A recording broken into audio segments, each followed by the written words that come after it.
Madam Speaker, ladies and gentlemen, make no mistake. Everything that the progressive left has fought for in society, such as these people having rights, these people lobbying for economic franchisement, and these people lobbying to be seen as equal compared to men, compared to women, compared to heterosexuals, was precisely because of this dominant narrative. And that's something which we think stands on our side of the House. A couple of reasons why side opposition takes this debate and the motion has to fall. The first is, we think that hypersexuality is fine, but ultimately it has to be through a dominant lens of seeing it. Because we reject this soft stance coming from their side that says that, oh, it's okay, we challenge the lens in which you look at it, and we think that that lens can only really be challenged if you have a strong counterfactual. Like I said in the very start of this debate, with conservative Catholic institutions who for far too long have dictated how these people should feel and made them feel like they're on the fringes of those particular societies.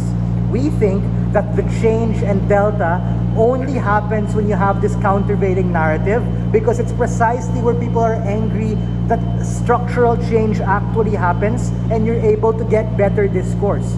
Sure, it's not perfect. There might be infighting, there might be violence, bad things might happen, people feel hurt, but that's the bullet we're willing to take in order for these people to feel affected, to feel that they are part of a particular discourse and to have their own sexual identity.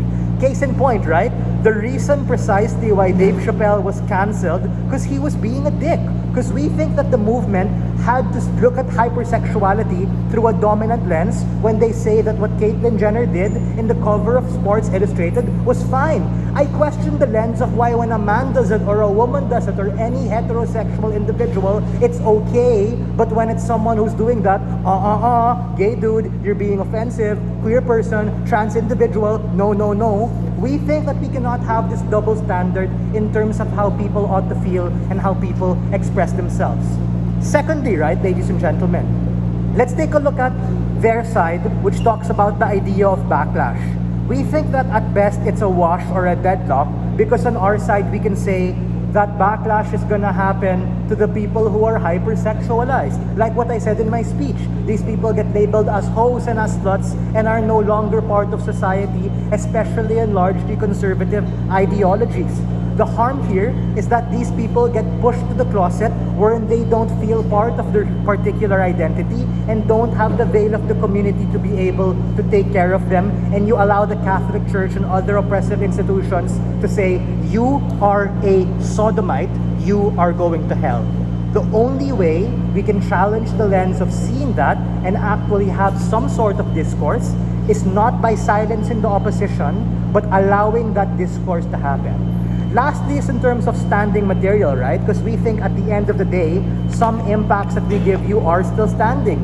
The impact about sexual iteration and identity, no particular response or weighing. We think that people can best champion and feel themselves when they are able to express it. Secondly, my case about economic enfranchisement and what Jaron told you about coalescing and rallying these particular communities to come together, not under a singular monolith or a way of looking at it, but under a particular plurality of ideas, a plurality of beliefs.